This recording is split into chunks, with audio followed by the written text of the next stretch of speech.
এই যে এখন টাকা পয়সা দিয়ে চালাচ্ছেন, কাগজের টাকা, অনেকদিন বলেছি, মনে করেন আজকে থেকে সম্ভবত 15-20 বছর হবে, এরকম সময় হবে, তখন সোনার ভরি ছিল 22,000 টাকা। মনে আছে আপনাদের? হ্যাঁ, 22 থেকে 24-25 হাজার টাকা ভরি ছিল। এখন সোনার ভরি কত? 1 লাখ টাকা, 80,000 টাকা। আচ্ছা, এখন এখন মনে করেন, বুঝেন, ভালো করে বুঝেন, মনে করেন এখন আমি 1 লাখ টাকা দিয়ে 1 ভরি সোনা কিনলাম। ঠিক আছে? বুঝতে পারতেছেন? 1 লাখ টাকা দিয়ে 1 ভরি সোনা কিনলাম, কিনে আমি সোনাটাকে রেখে দিলাম আমার স্ত্রীর কাছে, যে তুমি এটা রাখো, তোমার কাছে রেখে দাও, 4-5 বছর 10 বছর রেখে দাও। আর আপনি 1 লাখ টাকা দিয়ে সোনা কিনেন নাই, আপনি 1 লাখ টাকাটা 1 লাখ টাকায় রেখে দিছেন। ঠিক আছে? দুইজন ব্যক্তি। একজন, আমি একটু বোকা মানুষ, এই জন্য আমি কি করছি, 1 লাখ টাকা দিয়ে 1 ভরি সোনা কিনে বাসায় রেখে দিছি, আমার স্ত্রীর কাছে আছে মনে করেন। এখন আপনি, আমি চালাক মানুষ, আপনি মনে করেছেন না এগুলা দরকার নাই, তো আমি 1 লাখ টাকা ক্যাশই রেখে দিই। এখন 10 বছর পর আপনারটা বের করব, আমারটা বের করব। 10 বছর পর আপনারটা আপনি বের করেন, আমারটা আমি বের করি। দেখবেন আমার ওই 1 ভরি সোনার দাম 1 লাখ টাকা থেকে হয়ে গেছে 2 লাখ টাকা।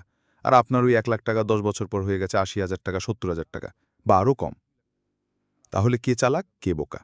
এখানেই পুরো মনিটরিং সিস্টেমটা দিয়ে পুরো বিশ্বজুড়ে, এটা বৈশ্বিক সংকট, পুরো বিশ্বজুড়ে মানুষের টাকা, শ্রম এগুলোকে লুটেপুটে খাওয়া হচ্ছে। এটা হলো ওয়ালা তাবখাসুন নাসা আশিয়া আহুম, মানুষের সম্পদ অন্যায়ভাবে ভোগ করো না। এগুলো ইসলামিক কারেন্সি না, এগুলো বোঝাতে এখন আর ওলামায়ে কেরামকেও বোঝাতে হয় যেগুলো ইসলামিক কারেন্সি না। রাসূল সাল্লাল্লাহু আলাইহি ওয়াসাল্লামের সময় দিনার আর দিরহাম ছিল। আপনাদের কি মনে আছে? আসহাবুল কাহাফ ৩০৯ বছর ঘুমিয়েছিল। কত বছর? ৩০৯ বছর গুহায় ঘুমিয়ে ঘুম থেকে উঠে বলছে, আমরা ক্ষুধার্ত, যাও বাজারে যাও, রুটি নিয়ে আসো। পকেট থেকে কিছু মুদ্রা দিলেন, ওই মুদ্রা নিয়ে এই ছেলেগুলো চলে গেল, গিয়ে খাবার রুটি কিনে নিয়ে আসলো। ৩০৯ বছর ঘুমানোর পরেও ওই মুদ্রার মান কমে যায় নাই, কমে গিয়েছিল। তাহলে ওই মুদ্রা কিসের ছিল? কাগজের না অন্য কিছুর? এইগুলা মুদ্রা, এগুলো হচ্ছে ইসলামিক মুদ্রা। ইসলামিক কারেন্সির বিষয়টা কি? এর মান কখনো পড়ে যাবে না। ইসলামিক কারেন্সির মান কখনো পড়ে যাবে না, কারণ টাকার মান পড়ে গেলে আপনার শ্রমটা চলে যায়। ওই যে 1 লাখ টাকা হয়ে গেল 70,000 টাকা, তার মানে 30,000 টাকা শ্রম আপনি হারিয়ে ফেললেন। ওই 30,000 টাকা কামাই করতে হয় নাই? কামাই করার জন্য ওই পাথর ভাঙতে হয় নাই? কষ্ট করতে হয় নাই? কত কষ্ট করতে হয়েছে, তারপরে আপনি 30,000 টাকা পেয়েছেন। ওর মান যদি গায়েব হয়ে যায়, তার মানে আপনার শ্রম তো চলে গেল। আর আমি যদি আপনাকে বলি, ভাই আমার খেতে কাজ করেন 1 মাস, বেতন হলো 30,000 টাকা, আপনি 1 মাস কাজ করলেন, 1 মাস কাজ করার পরে আমি বললাম টাকা দিতে পারবো না, আমাকে আস্ত রাখবেন না পিটাবেন? এটা জুলুম হবে কিনা? কিন্তু এভাবেই বিশ্ব থেকে মানুষের সম্পদ আস্তে আস্তে গায়েব। কোথায় যে গায়েব হয়ে যাচ্ছে আসলে, যখন এখানে একটা পাত্র,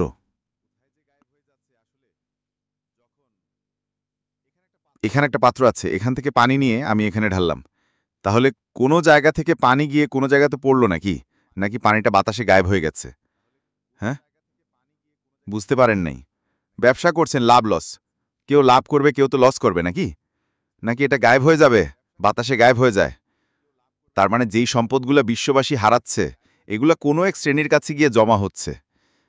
কাদের কাছে গিয়ে জমা হচ্ছে এটা বোঝেন, এখন নিজেই বোঝেন। বিশ্বের দিকে তাকায় দেখেন, বিশ্বের কোন অংশ ধনী হচ্ছে আর কোন অংশ গরিব হচ্ছে দেখেন।